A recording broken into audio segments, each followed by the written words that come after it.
Dr. Marcia of Move with Marcia, and let's get into the neck with some neck circles.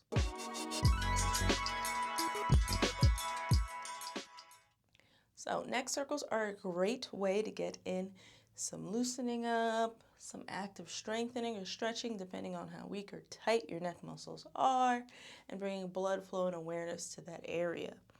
Now, you can do it upright, whether you're sitting in a chair, sitting on the floor, kneeling, or standing, or you can do it in maybe a prone position, meaning on your belly.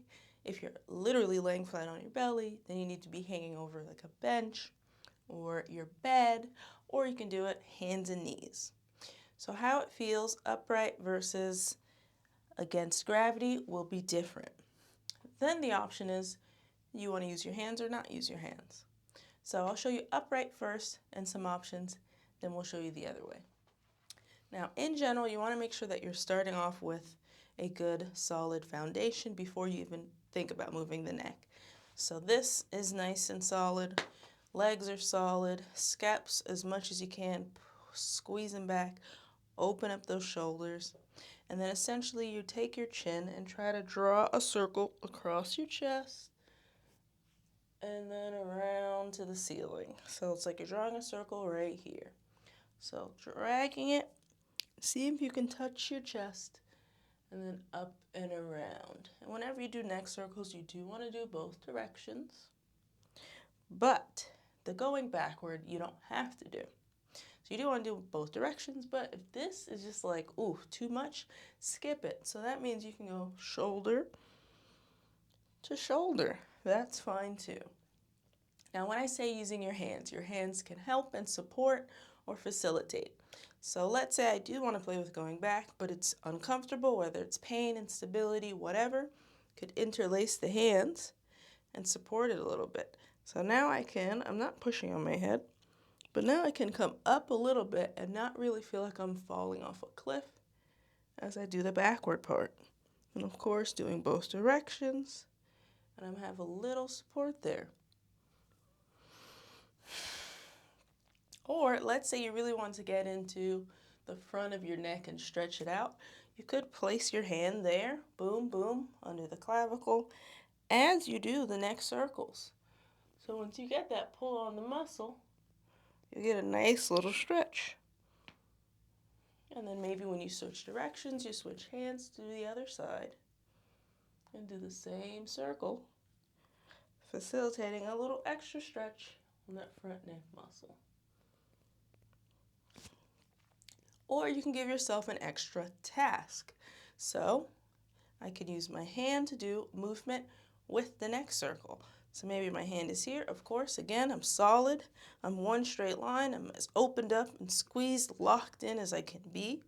And then I'm looking at my thumb with a straight arm as I do my circles.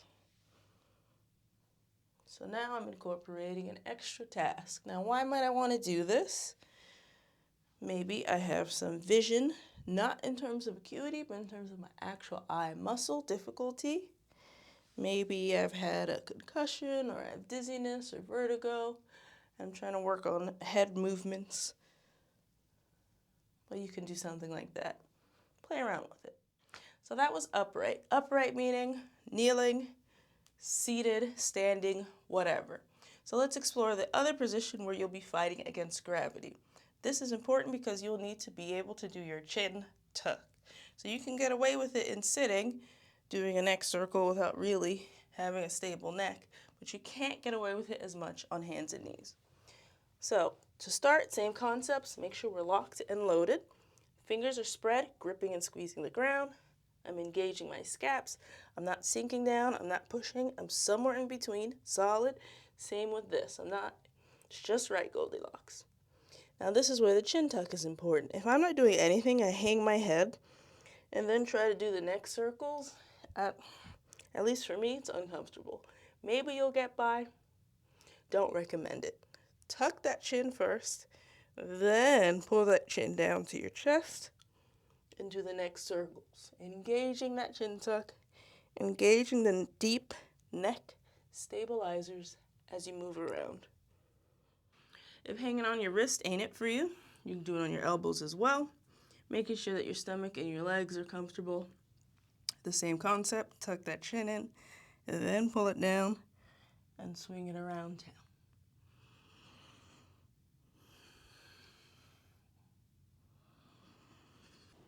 And if I had a bed or workout bench, I could demonstrate that as well.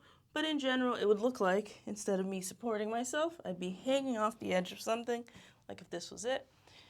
Get my chest on it, line it up, lay myself down, and have my head hanging off as I chin tuck, and then do it. So just imagine.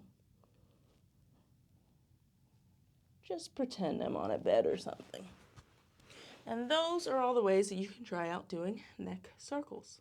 So again, great way to bring some blood flow, great way to get some active stretch and strengthening in, a really good all-in-one move. Definitely recommend it as a starting point for anyone just trying to figure out what's going on with their neck and shoulder area. Okay, cool. If you have questions, comment down below, and please don't forget to hit the thumbs up on your way out. Thank you. Bye.